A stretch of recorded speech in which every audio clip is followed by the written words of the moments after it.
teu Filho com graça, com autoridade para ministrar o nosso coração. Nós queremos sim sair daqui transformados, conscientizados do que deve ser a nossa vida em Cristo, para que isso reflita nas nossas famílias, nos nossos relacionamentos. Pai, é isso que nós te pedimos nessa noite, por isso usa o teu Filho. Nós pedimos em nome de Jesus. Amém.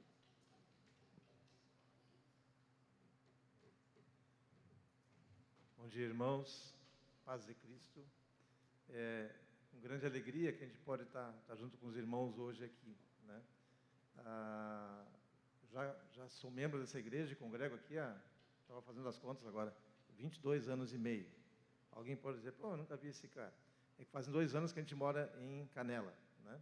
E é tão bom estar com os irmãos aqui que, embora estando lá, a gente não conseguiu se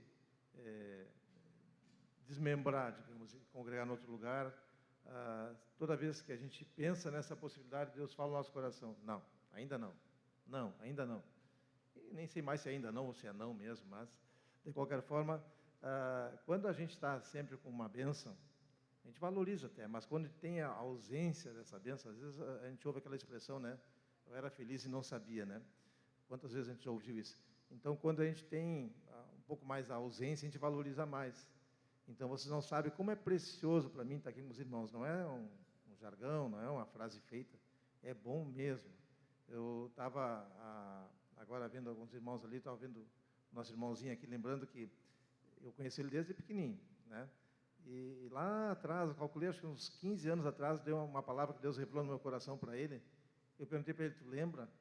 Eu digo, não vai ter lembrado, né? Porque ele era criança ainda, e ele lembra, né? Então, Deus já estava trabalhando na tua vida já, lá naquele tempo, né? Damos graças a Deus por isso, né? E outros irmãos que a gente também tem a alegria de rever, a Elo e o Alexandre, que eu não via há bastante tempo, me alegrei muito de vê-los também, né? E alguns irmãos mais recentes. Tinha um irmãozinho, não sei o nome dele, teu filho, o nenezinho. Isaac. Esse eu conheci no retiro, lá no carnaval, né? E ali brincava comigo, se é a mesma criança, eu acho que é, né? Que brincava, agora eu vi, já me alegrei, né? Os irmãos mais novos, né? Alguns eu não conhecia mesmo, né? Então me apresento, meu nome é Gustavo, o pastor já me apresentou aqui. E é realmente muito bom estar com os irmãos aqui, a gente se alegra muito de estar aqui. Como o pastor Alberto falou, a minha esposa está lá no retiro de mulheres, né? Então eu vim trazê-la e já aproveitei esse tempo para estar junto com os irmãos. Ontem a gente teve um grupo de irmãos lá com o pastor Galavan, o pastor Ricardinho e o pastor Alberto estavam juntos, né? À noite eu fiquei com o pastor Alberto, um programa não tão bom, né? Secar o nosso adversário esportivo, não deu certo ainda, mas hoje com o Corinthians continua. O próprio corintiano não acredita, mas eu sou um cara que acredita. Enfim, brincadeiras à parte, é muito bom estar na casa do Senhor, estar junto com os irmãos, né? E eu me alegro muito realmente de estar aqui com os irmãos. E o pastor me convidou, o pastor Alberto, para trazer uma palavra, perguntou se eu tinha uma palavra para repartir. Eu digo, até tenho, né? Tenho uma palavra para repartir, sim, né? Então, eu convido os irmãos que possam estar abrindo suas Bíblias lá em Apocalipse. Viu como a minha fé cresceu, irmãos? Eu vou pregar sobre Apocalipse, a minha fé cresceu mesmo, só Jesus, né? Mas Ele que fala no nosso coração, a gente entende que quando pede a direção dEle, a gente pede que não seja nós a falarmos, mas Ele, né? Então, é uma palavra que Deus tem falado no meu coração, e ela pode ser trazida também à realidade da família, como o pastor Alberto falou aqui. Apocalipse capítulo 2. Os irmãos possam estar, então, abrindo suas Bíblias e recebendo do Senhor. Amém? Todos localizaram? O último livro, Apocalipse, capítulo 2. E nós temos nesse livro 4 cartas ali. Carta à igreja em Éfeso, uma carta à igreja em Esmirna, uma carta à igreja em Pérgamo e uma carta à igreja em Tiatira. E tem algumas peculiaridades, algumas coisas comuns. Nós vamos ler todo o texto, depois a gente vai compartilhando. Todas as 4 cartas começam da mesma forma. Ao anjo da igreja em Éfeso escreve: essas coisas diz aquele que conserva na mão direita as 7 estrelas e que anda no meio dos 7 candeeiros de ouro. Conheço as tuas obras, tanto o teu labor como a tua perseverança, e que não podes suportar homens maus, que puseste à prova os que a si mesmos se declaram apóstolos e não são, e os achaste mentirosos. E tens perseverança, e suportaste provas por causa do meu nome, e não te deixaste esmorecer.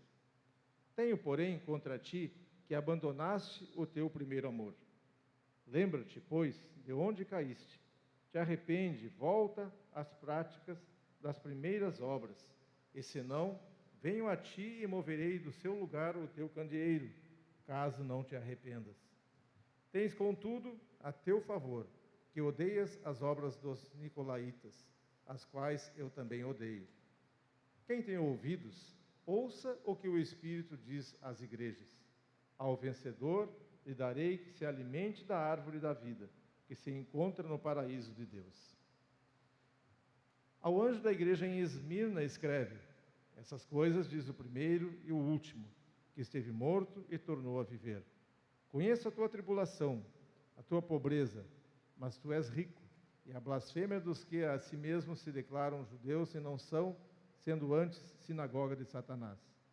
Não temas as coisas que tens de sofrer. Eis que o diabo está para lançar em prisão alguns dentre vós, para ser dispostos à prova, e tereis tribulação de 10 dias.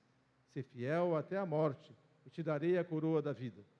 Quem tem ouvidos, ouça o que o Espírito diz às igrejas. O vencedor de nenhum modo sofrerá dano da segunda morte. Ao anjo da igreja em Pérgamo escreve: essas coisas diz aquele que tem a espada afiada de 2 gumes. Conheço o lugar em que habitas, onde está o trono de Satanás, e que conservas o meu nome e não negaste a minha fé. Ainda nos dias de Antipas, minha testemunha, meu fiel, o qual foi morto entre vós, onde Satanás habita. Tenho, todavia, contra ti algumas coisas, pois que tens aí os que sustentam a doutrina de Balaão, o qual ensinava a Balaque a armar ciladas diante dos filhos de Israel, para comerem coisas sacrificadas aos ídolos e praticarem a prostituição. Outros sim, também tu tens os que da mesma forma sustentam a doutrina dos nicolaítas. Portanto, te arrepende, e se não, venho a ti sem demora, e contra eles pelejarei com a espada da minha boca. Quem tem ouvidos, ouça o que o Espírito diz às igrejas. Ao vencedor lhe darei do maná escondido, bem como lhe darei uma pedrinha branca, e sobre essa pedrinha escrito um nome novo, o qual ninguém conhece, exceto aquele que o recebe. Ao anjo da igreja em Tiatira escreve: essas coisas diz o Filho de Deus, que tem os olhos como chama de fogo e os pés semelhantes ao bronze polido. Conheço as tuas obras, teu amor, tua fé, teu serviço, tua perseverança e tuas últimas obras, mais numerosas do que as primeiras. Tenho, porém, contra ti o tolerares que essa mulher, Jezabel, que a si mesma se declara profetisa, não somente ensine, mas ainda seduza os meus servos a praticarem a prostituição e a comerem coisas sacrificadas aos ídolos. Lhe dei tempo para que se arrependesse, ela, todavia, não quer se arrepender de sua prostituição. Eis que prostro de cama, bem como em grande tribulação, os que com ela adulteram, caso não se arrependam das obras que ela incita. Matarei os seus filhos, e todas as igrejas conhecerão que eu sou aquele que sonda mentes e corações, e vos darei a cada um segundo as vossas obras. Digo, todavia, a vós outros, os demais de Tiatira, a tantos quantos não têm essa doutrina e que não conheceram, como eles dizem, as coisas profundas de Satanás, outra carga não julgarei sobre vós. Então somente conservai o que tendes, até que eu venha. Ao vencedor, que guardar até o fim as minhas obras, eu lhe darei autoridade sobre as nações, e com cetro de ferro as regerá e as reduzirá a pedaços como se fossem objetos de barro. Assim como também eu recebi de meu Pai, lhe darei ainda a estrela da manhã. Quem tem ouvidos, ouça o que o Espírito diz às igrejas. Vejam que esse texto, ele tem, então, são 4 cartas, mas ele meio que repete, assim, o script, vamos dizer assim, né? Todos eles começam ao anjo da igreja em tal lugar escreve, né? Claro que Apocalipse ele tem todo um contexto profético, não é essa análise que nós vamos fazer hoje, porque quando alguém vem aqui trazer a palavra, ser instrumento de Deus para que a igreja seja abençoada com a palavra, pode ter certeza, isso acontece comigo, eu já ouvi muitos irmãos também repartirem isso. O primeiro interessado dessa palavra é o próprio que traz essa palavra, que vai repartir algo que Deus falou ao seu coração, né? Então, mais do que uma palavra, ou como diz na igreja mais tradicional, um sermão, não, vou repartir algo que Deus falou comigo. Então, o que Deus falou comigo foi no sentido de trazer para a nossa realidade isso, algo que eu tirei desse texto, não uma visão profética, mas em relação à nossa realidade como pessoas que vivem hoje, nos dias de hoje, onde vivemos, qual a realidade que vivemos, né? Então, todos esses 4 textos começam, ao anjo da igreja, em tal lugar escreve, né? E vai dando a mensagem. Na sequência, podem ver que o texto fala do reconhecimento das virtudes.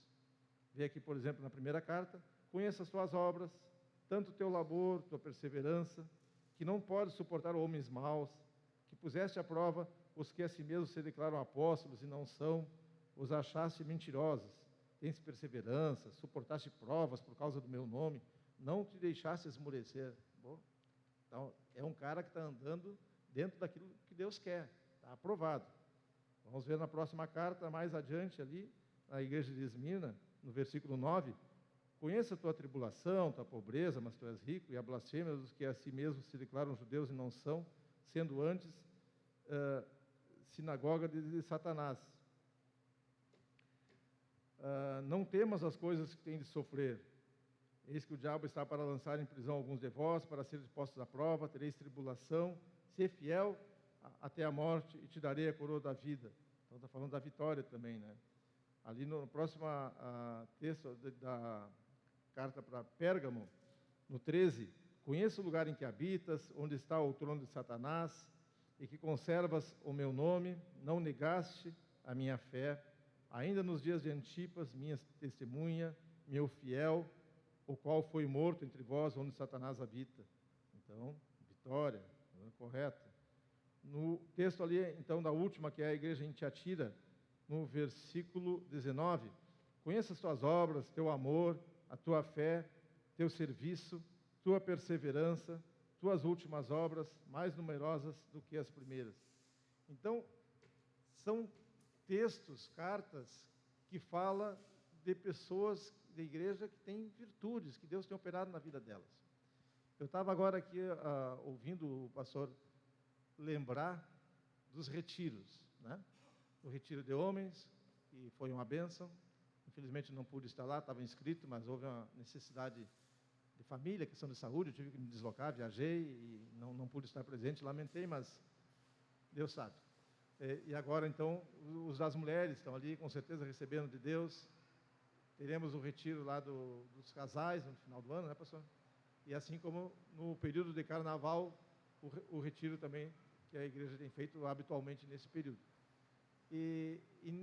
Nesses momentos, né, são momentos que a mim marcam muito, sabe? Por quê? Eu, por motivos que não venha, não tem por que falar agora aqui, mas não os mais elogiáveis, digamos, né? Eu não fui no retiro, o primeiro contato com a igreja foi no retiro, mas eu não fui no retiro porque, vou lá buscar de Deus, eu fui por outros motivos, que não vem ao caso. Mas eu fui, e eu estava ontem fazendo as contas, né? Quando a idade vai pegando, tudo vai, fazem 30 anos, fazem 40 anos, fazem 45, é porque o tempo está passando mesmo, graças a Deus, que Deus vai conservando a vida, né? Mas eu estava lembrando, foi em fevereiro de 79, fazendo as contas, 45, Alexandre, tu que é bom de número? Acho que é, né? 45 anos vai fazer. Sim, vai fazer 45. Já pensando no... o ano que vem. Então, e ali Deus falou, Deus trabalhou, ali eu conhecia Jesus, e a partir dali comecei a frequentar uma igreja, e a partir dali Deus foi fazendo transformação na minha vida, sabe? E com a graça do Senhor, não por mim, nunca me afastei, e estou até hoje, né? E Deus tem feito mudança na minha vida, e eu valorizo muito isso. eu começo a olhar para o contexto que eu vivia, onde eu morava, onde eu estava crescendo, que eu me converti com 16 anos. Então, os jovens, adolescentes, meus amigos, o destino que eles tiveram, né? Eu estava lembrando, ontem estava até pontuando isso, né? Um se envolveu com tráfico de drogas, foi preso muitos anos, e depois, em seguida, foi liberto, mas em seguida morreu. Um outro teve problemas com criminalidade, foi assassinado. Um outro, bem jovem, já teve problemas sérios com bebida, com problemas de saúde, e acabou bêbado, morrendo afogado. E outros tiveram outras situações. E eu comecei a pensar, eu com 16 anos, já estava numa empresa, foi a única empresa que eu trabalhei, 37 anos, comecei a minha carreira, terminei ali, me aposentei ali. Foi bênção de Deus. Mas na igreja eu conheci minha esposa, na igreja nós nos casamos, ali nós tivemos nossos filhos, cresceram na igreja, nossos netos estão crescendo também, conhecendo o Senhor, recebendo de Deus. Aí fiquei pensando, por que comigo foi diferente? Eu sou melhor que eles? Não sou, irmãos. Não sou. A diferença foi que eu permiti que Deus fosse fazendo essa mudança. Sabe? De repente, Deus chegar e te dar uma palavra. Ó, o assunto hoje é esse. Está aqui, tem que mudar. Tira essa camisa dessa cor e começa a usar verde. Ah, mas eu gosto dessa aqui. Me apeguei nessa aqui. Não quero. Deus te deu a direção e tu não obedeceu. Deus quis fazer uma mudança importante e tu não obedeceu. Ou Ele te falou, olha, muda essa área da tua vida e tu aceitou. E vai acontecendo aquela questão de ser mais dele e menos de nós. E sempre nós tivemos uma pregação aqui do irmão, um pastor que veio pregar, e ele fez um exemplo prático, que é clássico, assim, mas eu acho que cabe a gente lembrar, aquela questão das jarras, né? De pegar um copo, bota ali um líquido escuro, e vai botando a água, e o que era preto fica chumbo, fica cinza, fica meio sujinho, e daqui a pouco fica só água. E é isso que a gente tem que permitir, que a água da vida, que o Espírito Santo vá transformando a nossa vida, de maneira que seja mais dele e menos de nós, que ele viva mais. E nesses textos, nessas cartas aqui, é isso que fala. Aqui não, essas cartas não estão direcionadas, irmãos, eu convido para que possam atentar nisso, não é uma carta evangelística para alguém que não conhece, é carta para a igreja, e dizendo, eu vejo virtude, esta, é um cara legal, sabe? Deus tem mudado isso na tua vida, tu tem sido referência naquilo outro, tu tem resistido a uma aprovação na outra área, né? Mas o texto continua. Vamos continuar então aqui a leitura. A primeira carta, então, a carta de Éfeso, né, para a igreja de Éfeso, no versículo 4, diz ali, ó, tenho, porém, contra ti, que abandonaste o teu primeiro amor. Opa, aqui um alerta. Aqui no meu celular, eu gosto de fazer assim, aqui tem a possibilidade de tu fazer com cores, né? Eu fiz uma convençãozinha interna minha aqui de cores, né? Opa, mexi sem querer aqui. O barbeiro aqui mexeu sem querer. Ele está girando, não era para girar. Mas eu boto uma convençãozinha de cores que me ajuda. Quando é uma coisa assim de esperança, de uma notícia boa, eu boto ali azul, boto verde, né? Quando é um alerta, aí eu boto o vermelho. Quando é um semi-alerta, assim, boto laranja. Então, pela cor eu já sei mais ou menos, me ajuda até a localizar aqui, né? Mas então eu uso isso aqui. Mas então no versículo 4, que está em vermelho, assim como 5 aqui, né? Tenho contra ti que abandonaste o primeiro amor. Te lembra, pois, de onde caíste, te arrepende, volta às práticas das primeiras obras, e senão venho a ti e moverei o seu lugar, o teu candeeiro, caso não te arrependas. Opa, tu pode melhorar alguma coisa. E Deus quer te dar a oportunidade de arrependimento para que tu possa continuar sendo cada vez mais bênção. Vamos lá na outra igreja, a igreja de Esmirna, lá no versículo 14. Tenho, todavia, contra ti algumas coisas, pois que tens aí os que sustentam a doutrina de Balaão, o qual ensinava a Balaque a armar ciladas diante dos filhos de Israel para comerem coisas sacrificadas aos ídolos e praticarem prostituição. Outro sim, também tu tens os que da mesma forma sustentam a doutrina dos nicolaítas. Então aqui está sendo conivente com coisas que Deus não abençoa. Quantas vezes hoje em dia, até para não ser uma voz contrária, muitas coisas que não são de Deus, a gente se omite, a gente vai ficando quieto, e essa omissão vai permitindo que o pecado vai tendo na nossa vida, na vida dos nossos, uma dimensão maior. Então aqui está falando isso, está sendo um alerta em relação a isso, né? Pois tendes aí os que sustentam a doutrina de Balaão. Quantas doutrinas de Balaão a gente está permitindo na nossa casa, na nossa vida? Que Deus possa estar nos dando discernimento, irmãos, daquilo que é para cada um. Cada um de nós tem alguma coisa que é mais difícil de superar, de vencer, coisas que a gente sabe que Deus quer que seja diferente. Então, que Deus possa estar dando esse discernimento e essa vontade de permitir que Ele mude, que haja realmente um arrependimento e mudança de Deus. Tenho, porém, no versículo 20, contra ti, ou tolerares que essa mulher, Jezabel, que a si mesmo se declara profetiza, não somente ensine, mas ainda seduza os meus servos a praticarem a prostituição e a comerem coisas sacrificadas aos ídolos. Aqui está falando também de omissão. Tu erra por atitudes, mas tu erra muitas vezes por omissão também. Então são versículos, são textos, esses textos, essas cartas, que eles falam de gente que tem recebido de Deus, tem sido bênção, mas tem áreas de sua vida que podem ser melhoradas. Áreas de sua vida que Deus tem ainda por operar, né? Que Deus possa estar, então, entrando mais, que seja mais dele e menos de nós. Aí o irmão pergunta assim, tá, mas o que essa palavra tem que ver com família? Irmãos, ontem nós conversávamos sobre isso, né? O pastor Alberto e eu sobre isso, ele me alertou mais sobre essa relação, né? Na família, a gente é esposo, esposa, pai, filho, irmão, né? E quantas vezes ali nós temos dificuldade no relacionamento, sendo opressores, sendo agressivos, né? Essa semana ainda vi um texto, um desses videozinhos que os irmãos vão passando uns para os outros na internet ali, que fala de Colossenses 4, né? A palavra deve ser usada, né, para responder a cada um, né?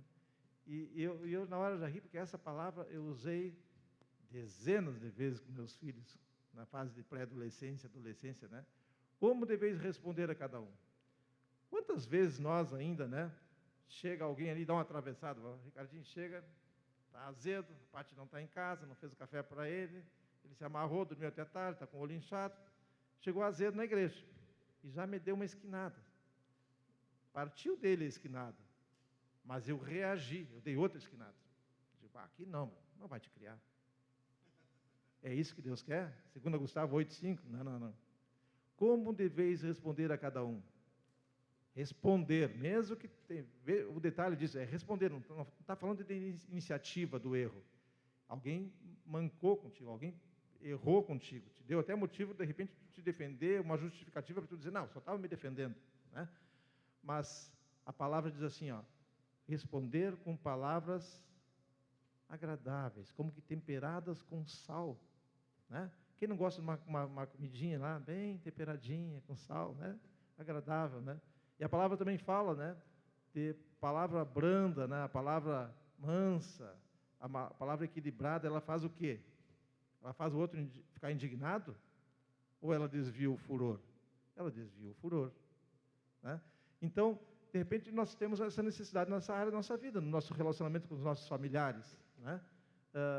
Em relação à área assim, de santidade, no relacionamento do marido com a mulher, no nosso relacionamento em relação às pessoas que nos cercam, em relação a cumprirmos nossas obrigações, de repente, as questões de compromisso, né, de honrar compromisso, de ser honesto nas coisas, nas contas, né? Quando eu era pequeno, lá em Livramento, na minha terra, tinha uma pessoa que revendia pão. Eu lembro como se fosse hoje. ia buscar pão lá em Ribeira, para quem conhece, lá tem Livramento em Ribeira, o pão era mais barato em Ribeira, e um menino lá com aquelas, mais antigas, deixa eu lembrar, aquelas Monarch baixinha, sabe? Monareto, acho que era, baixinha, que botava um cesto na frente, um cesto enorme, e ali enchia de pão e trazia para vender no Brasil. Vendia em casa, os vizinhos iam lá e compravam, não tinha tanto supermercado e tal. Mas só que lá embaixo da balança tinha um pezinho que dava uma carimbada, digamos, no peso ali, né? De repente, Deus quer que a gente seja mais honesto, coisa tão simples, parece tão básica, né?